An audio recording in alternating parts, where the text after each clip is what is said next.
Minecraft. A game without bounds. People can do mods, multiplayer, hardcore, creative building, basic survival, minigames, charity events, and more. Being one of the most popular games of all time, though, it was difficult to think of a challenge run to do for this game that someone else hasn't already done. So anyways, here's this.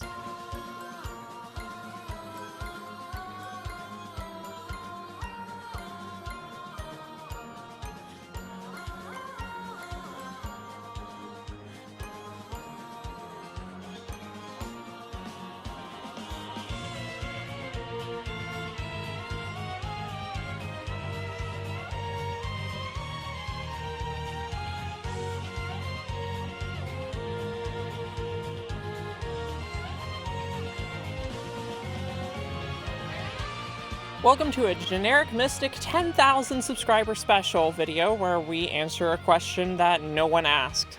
Can you beat Minecraft if you teleported every entity to you every 30 seconds? Or as colloquially in the title, can you beat Minecraft with hot singles in your area? The only changes to the world is an increase to the entity cramming cap to not lose our progress every minute to unstoppable damage, the machine to run the teleport at E to at me, and a scoreboard on the right that provides nothing except a nice statistic for the viewer on how bad I suck at the game. Now, with all of that informational junk out of the way, let's get to the interesting stuff.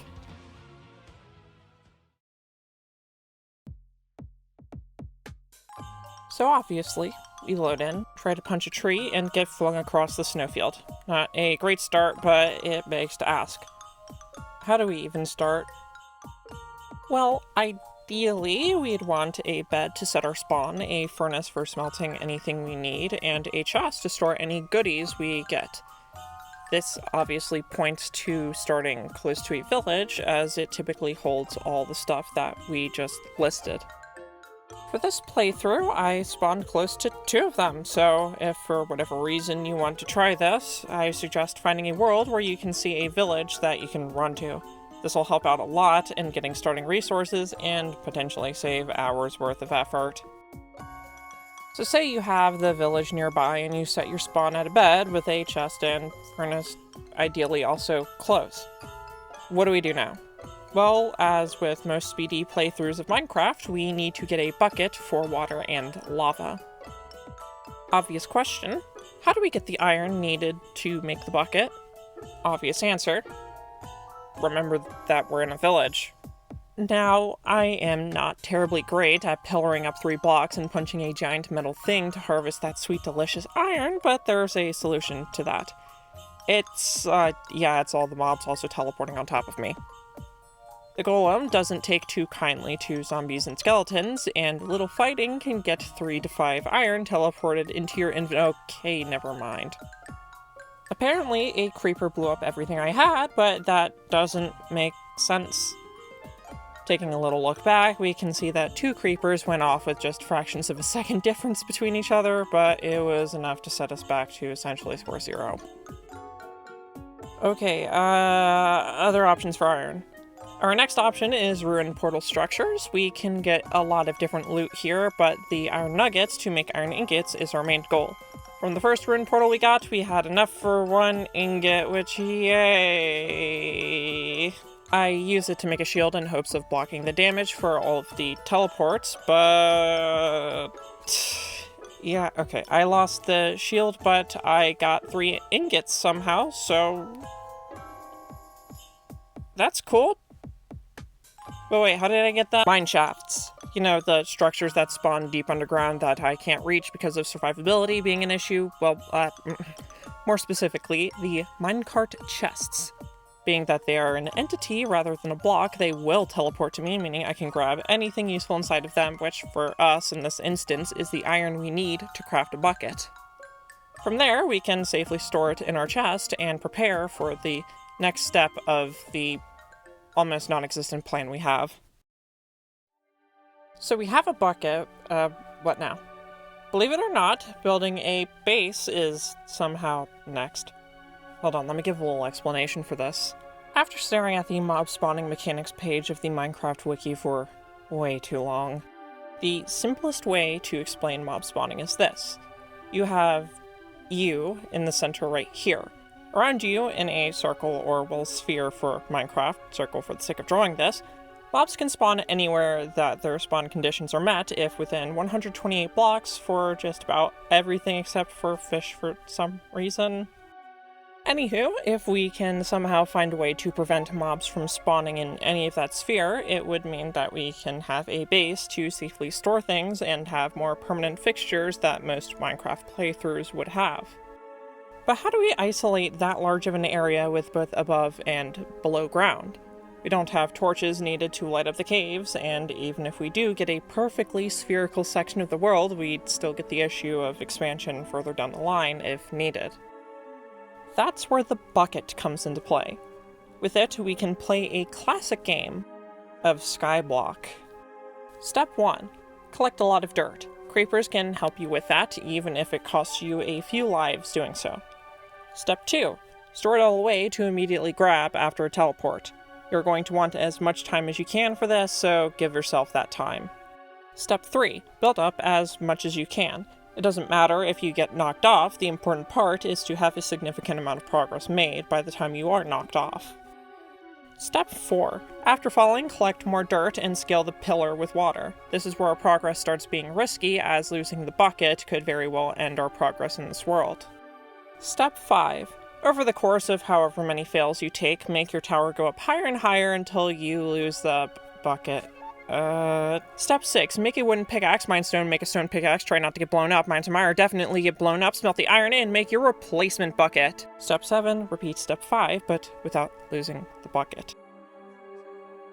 Don't stop until a teleport happens that doesn't teleport a single hostile mob towards you.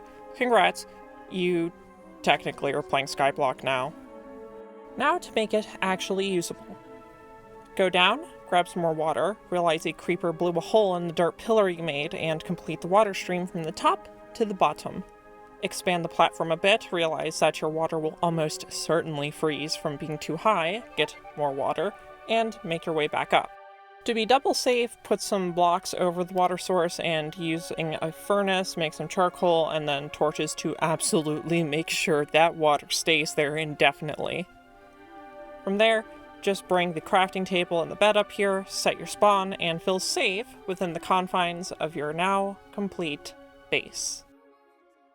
Now that we have our basics, we should make progress on the game. That obviously means the nether portal, but where to start with that? Well, obviously, we need lava. Unfortunately, that ruined portal we found a while back didn't have any lava, so we need to find it elsewhere. Thankfully, there is a cave exposed to the surface that has one bit of lava for us to grab.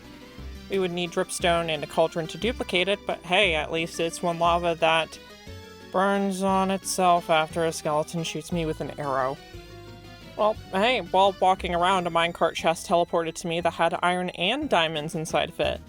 We can also start growing trees to farm wood for furnace fuel and renewable building blocks, which means more room for more chests. We also grab and plant some sugarcane. While unlikely to be useful, it's still a neat thing to grab, and hey, it doesn't hurt to get. But then... No! Oh.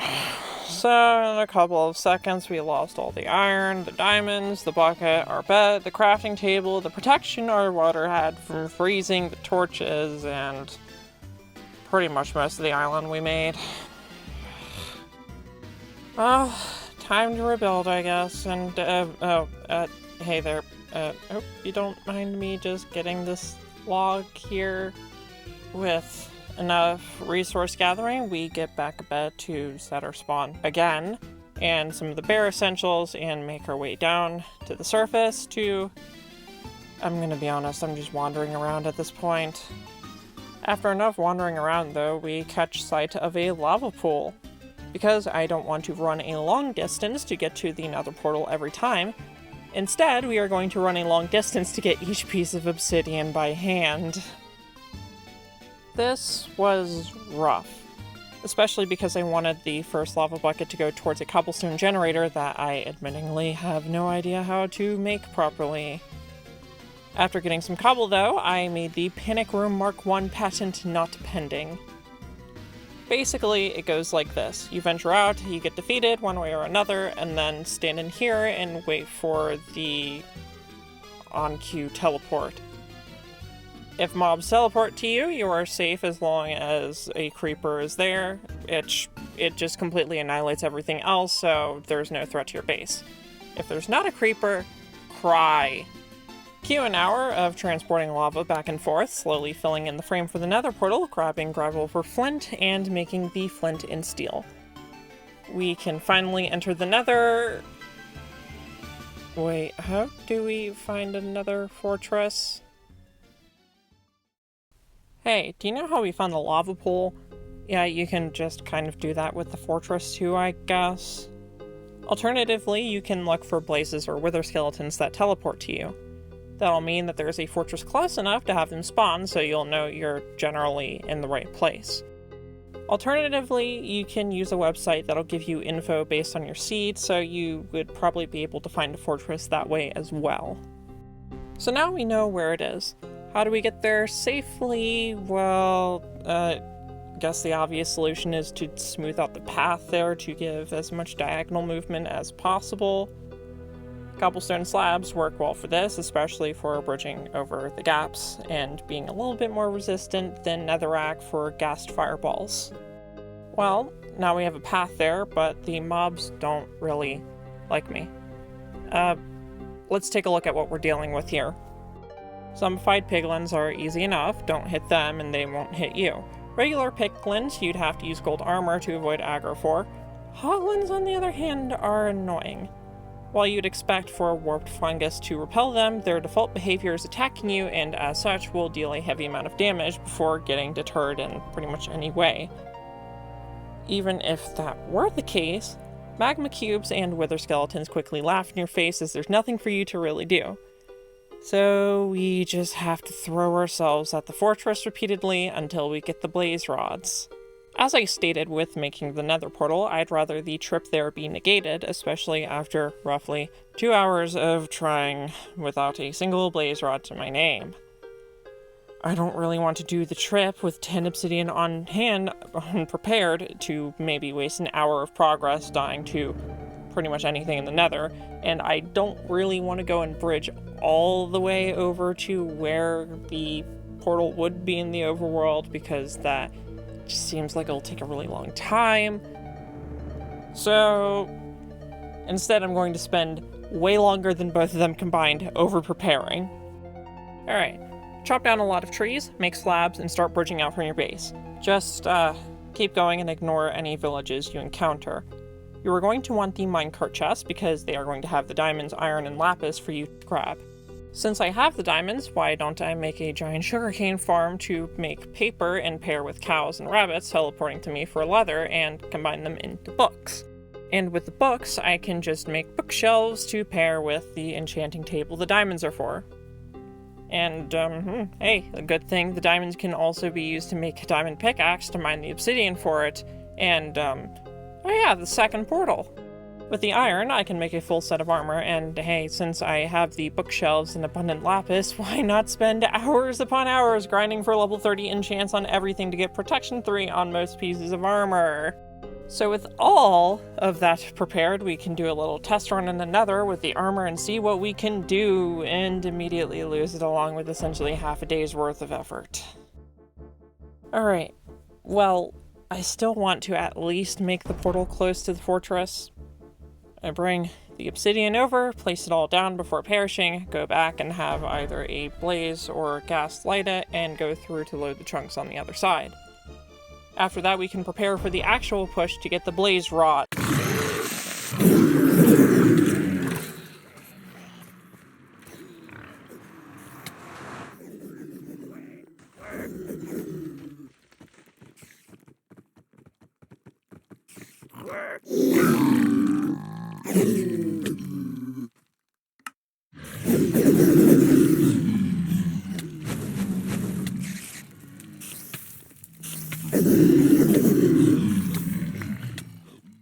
Okay, no, this challenge sucks. I'm going to be honest, I wanted to do something for Minecraft, sure, but I make my videos with the intention of being a guide in case anyone else wants to try it as well for whatever reason. At this point, though, I don't even recommend doing this. It's frustrating. Like, I can die in the nether hundreds of blocks away, forget I can technically be loaded by the portal for one reason or another, and teleport to me, I guess, through dimensions, or I don't know, maybe they somehow all went through the portal when I wasn't looking. Hold on.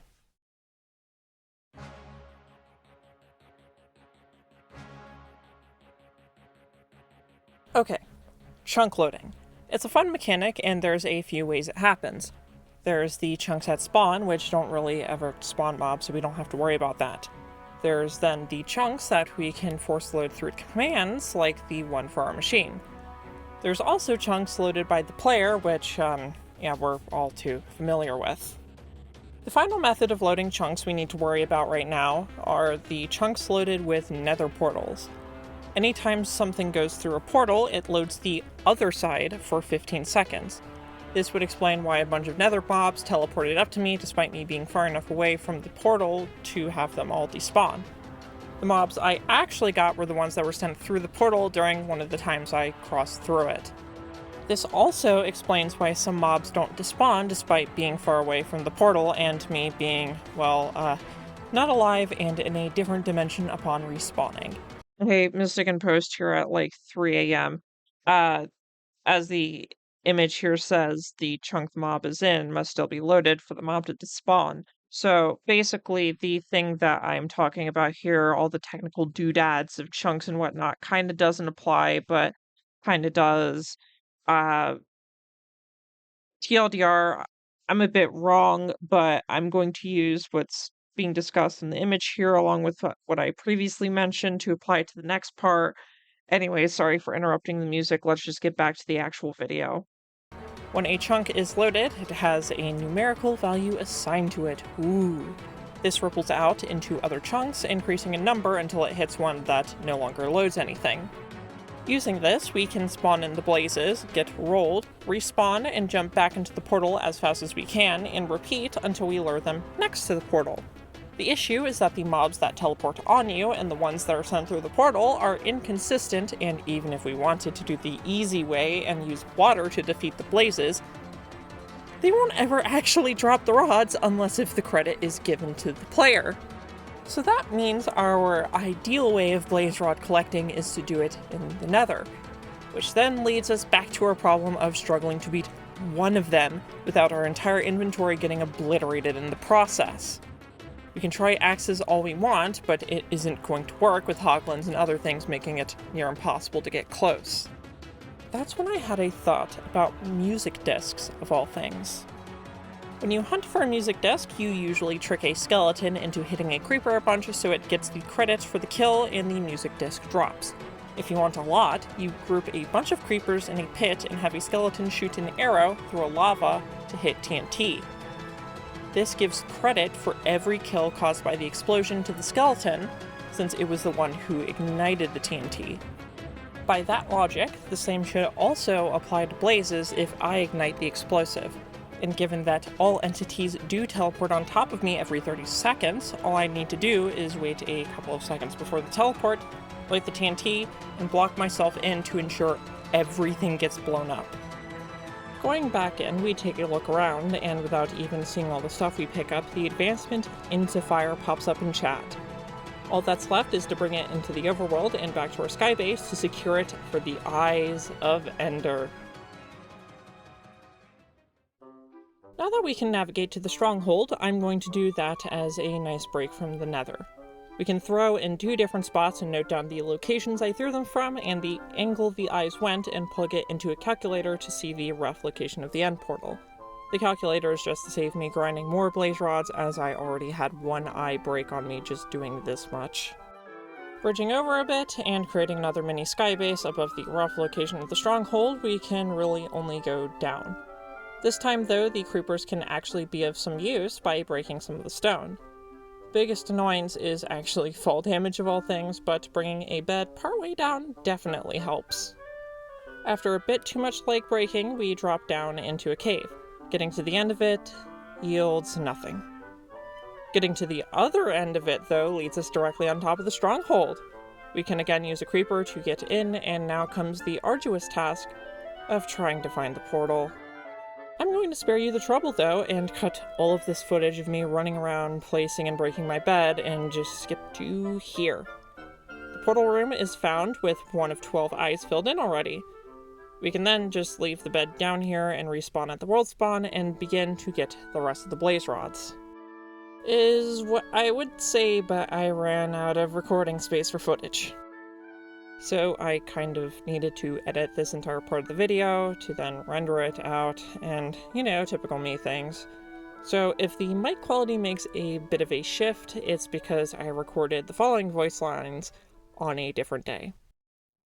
Back to the blaze rods. We only need 5 more, but I'd be lying if I said it were easy.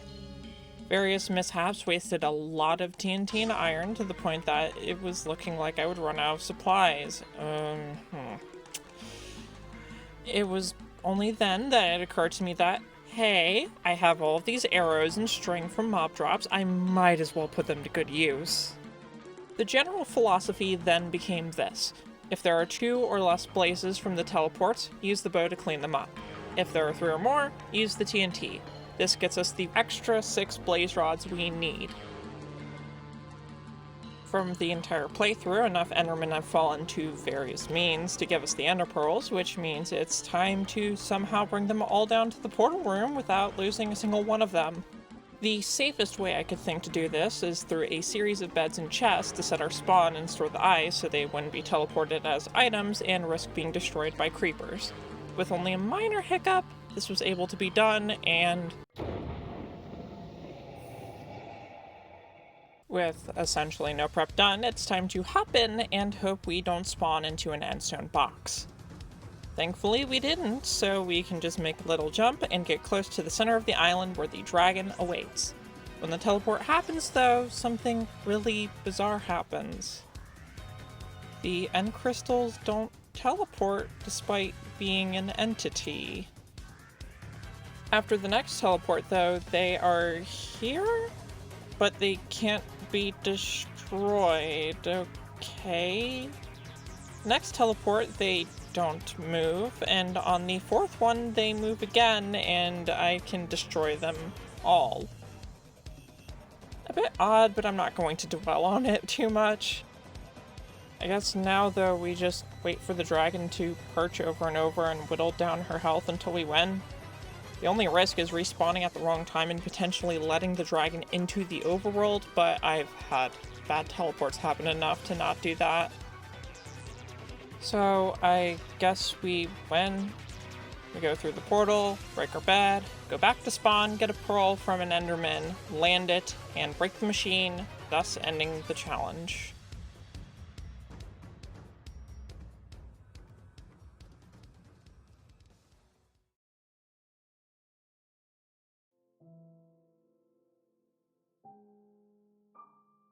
Minecraft. It's a game without bounds. People can play with mods, do multiplayer with friends, struggle on hardcore mode, pass time with creative building, mine and craft your way through basic survival, make and play minigames, participate in charity events, and so much more. Minecraft is a game that is more so about the journey, rather than the end. It is the process that each of us go through, whatever it may be, to shape the experience we have as it was intended to be. It is the ultimate sandbox for our wildest imagination, pushing the bounds of what anyone dared to think was possible. The question for this challenge run and Minecraft as a whole was never about if something was possible, but rather, who would be the one to do it? So next time you sit down and ask if something is possible, be the person that pushes the bounds, finds the way, and answers the question. Because that, my fellow entities, is what I believe Minecraft is all about.